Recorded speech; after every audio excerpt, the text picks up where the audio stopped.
dear student, you are most welcome to my class. Myself, Dr. Apuluddin Ahmed. My dear student, আজি মই আৰু এটা নতুন topic লৈ আহিছো। আশা কৰো আজিৰ টপিকটো তোমালোকৰ ভাল লাগিব। সো যদি ভিডিওবোৰ ভাল পাইছা তেনেহলে কাইন্ডলি আমাৰ ইউটিউব চেনেল আৰু ফেসবুক পেজটো তোমালোকে ফলো কৰি ৰাখিবা। ওকে, তেনেহলে আজিৰ টপিকটো আমি স্টাৰ্ট কৰো। ওকে, কনসেপ্ট লৈ that is called here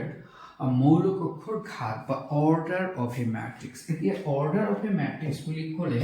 মন কৰিবা এই যে আমি যেতিয়া মৌলিক অক্ষৰটো লিখিছিলো মই যেতিয়া ইয়াতে লিখিছিলো যে এটা মৌলিক অক্ষৰ ইয়াতে লিখিলো সাপোজ ধৰা ইয়াতে কিমানটা স্তম্ভ আছে তিনিটা স্তম্ভ আছে দুটা কি আছে হাৰি আছে লিখিছিলো আৰু এই যে সাইডত যেনেকি 2/3 লিখিছিলো নহয় Actually, এইটোকে কি হয় এই মৌলিক অক্ষৰটোৰ ঘাত বুলি কোৱা হয় বুজি পাইছা তাৰ মানে যদি এটা মৌলিক অক্ষৰ ধৰি লোৱা mটা কি আছে হাৰি আছে mটা কি আছে স্তম্ভ আছে তেনেহলে সেই মৌলিক অক্ষৰটোৰ ঘাত আমি এইটো বুলি কম ঠিক আছে আৰু ইয়া আমি লিখাত কিন্তু এনেকে m পূৰণ n দিছো কিন্তু ৰিড কৰাতে আমি কেনেকৈ কৰিম জানা m বাই কি লিখিম n এনেকৈ কম m into n কিন্তু নকওঁ মন কৰিবা m by n বুলি কম কথাটো মন কৰিবা এইটো তেন মানে আমি কি বুজি পালো এতিয়া যে m টা হাৰি আৰু n টা স্তম্ভ বিশিষ্ট মৌলিক অক্ষৰ এটা আমি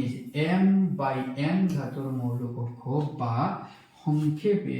m by n মৌলিক অক্ষৰ বোলা হয় বুজি পাইছা কথাটো কনসেপ্ট ক্লিয়াৰ হৈছে বাস আৰু এটা কথা ইয়াতে মন কৰিবা মই তোমালোকক কৈ দিও যে সাপোজ ধৰা m by n যদি মৌলিক অক্ষৰটোৰ অৰ্ডাৰ হয় বা ঘাত হয় তেনেহলে এইটো যদি অৰ্ডাৰ হয় মন কৰিবা এইটো কি আছে order then number of elements ইয়াতে এলিমেন্টছৰ সংখ্যা কিমানটা হ'ব এইটো কিমান হ'ব জানা m into n হ'ব কাৰণ তুমি যদি এটো ভালকে দেখা ইয়াতে কিমানটা অঘাত কিমান আছে 2/3 কিন্তু তুমি ইয়াৰ মৌলিক সংখ্যা যদি বিচাৰিব যোৱা কিমানটা হ'ব 1 2 3 4 5 6 ছটা আছে তো এই 6 আমি কেনেকৈ ওলাব পাৰো দেখা এই দুটা পূৰণ কৰিলে 6 আহি যাব তাৰ মানে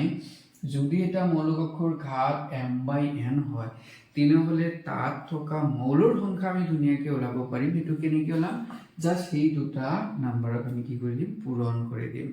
যিমান হ'ব এই ৰিজাল্টেন্ট নাম্বাৰটো কি হ'ব বা এই হিমান সংখ্যক কি থাকিব মৌলিক অক্ষৰৰ মৌল থাকিব বা এলিমেন্টস থাকিব কথাটো মন থাকিবনে সো এতিয়া এই যে মৌলিক অক্ষৰ ঘাত বা অৰ্ডাৰ যে আছে নহয় ইয়াৰ পৰা আমাৰ এটা কি হল যে যদি ঘাতটো দিয়া থাকে ইয়াতে যদি লিখা থাকে তেনেহলে আমি দুনিয়াকে ক'ব পাৰিম মৌলিক অক্ষৰ কিমানটা হাৰি আছে মৌলিক অক্ষৰ কিমানটা স্তম্ভ আছে ইভেন আমি ডাইৰেক্টলি ক'ব পাৰিম যে মৌলিক অক্ষৰ কিমানটা কি আছে মৌল আছে ঠিক আছে আৰু এই ঘাত বা অৰ্ডাৰ আৰু বহুত এপ্লিকেশনস আছে বহুত প্ৰয়োজন আছে আমি ধীৰে ধীৰে এইবিলাক বস্তুলৈ যাম লাহে লাহে ঠিক আছে ইমানখিনি আজিৰ কাৰণে এইখিনি হোপ তোমালোকে আজি ক্লাসটো বহুত ভাল পাইছা যদি ভাল পাইছা তেনেহলে কাইন্ডলি আমাৰ ইউটিউব চেনেল আৰু ফেসবুক পেজটো ফলো কৰি ৰাখিবা